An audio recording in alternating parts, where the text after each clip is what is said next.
The outcrop you see here is dominated by Pillow Basalt. It's part of what remains of a large igneous province called Siletzia. And this location is our final destination in this series. This is the search for Siletzia. Let's rewind. So I'm on a plane taking me to Victoria, which is where I will find Siletzia, and I'm looking down at the coast mountains, about an hour north of Vancouver. This landscape is actually a patchwork of exotic terranes, fragments of crust that were formed elsewhere and then were later accreted onto the North American coast. Siletzia is the youngest and the last of the exotic terranes to accrete to North America. And just like that, I have arrived. Maybe a little shaken up by that landing. Welcome to Victoria.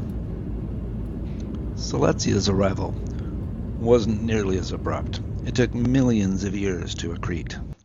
So, I've arrived in Victoria, I head downtown, and I find a bookstore to arm myself with some geology textbooks.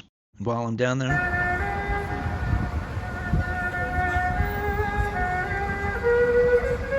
okay, break over. Now to focus. I've got to find some higher ground. Mount Douglas, locally known as Mount Doug, is one of the highest points in the Victoria area. And from this height, you can see almost the entire Greater Victoria area, as well as the Olympic Peninsula to the south, and Mount Baker to the east. And those mountains, that thing is huge. Okay, back to the task at hand. I've got to figure out Siletzia and how to find it. So prior to heading to Victoria, I did do a bit of research on Siletzia. Got my hands on this paper, The Geologic History of Siletzia by Ray Wells et al. It's fantastic. Goes into a bit of the geography and the stratigraphy, and then there's some pictures of some outcrops here. But for today, what is important is these two maps here. So in the square down at the bottom here, this shows where Siletzia can be found today, and then here's a zoomed in version of that square. And then Siletzia is known as different formations in different areas. So down in Washington here, it's known as the Crescent Formation. And then down in Oregon, it's known as the Siletzia River Volcanics. And then on Vancouver Island, it's known as the Metchosin Igneous Complex.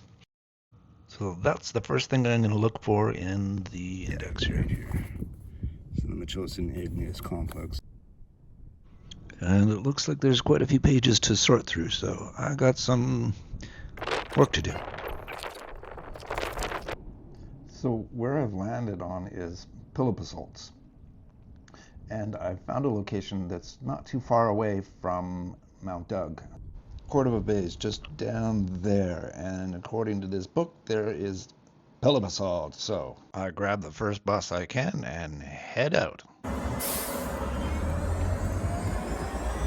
Head down to the beach. That was fun. So a short walk later and a few steps down towards the beach. And I take a few seconds to get my bearings. There's Mount Doug, and I need to go this way. It's just a short walk to the spot from here. But once I get there, I'm just a kid in a candy store, so... Not sure if it is, but I've never actually seen Pillow Lava. This stuff kind of looks like what I've seen in pictures. All these rounded.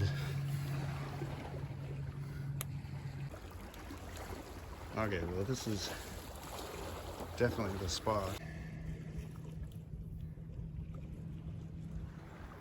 Yeah, I can definitely see that these are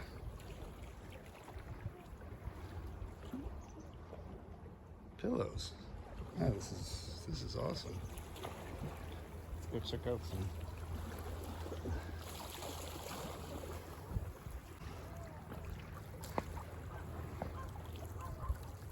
Some here. This is a neat one. Kind of formed like a, I don't know, more of a sock. Sock lava. Like all this stuff. Pretty cool. So all this was formed underwater. Oh yeah, this stuff is awesome. Check this out. Anyway, let me go over to my backpack and sit down and have a little read here.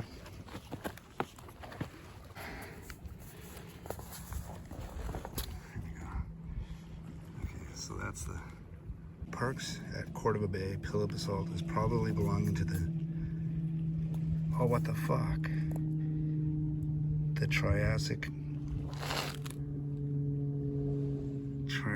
Carmoutzen Formation. Well, that was disappointing. It's not Siletzia, but at least I got to see some pillow lava, so I'm just going to use one of these and have a little nap.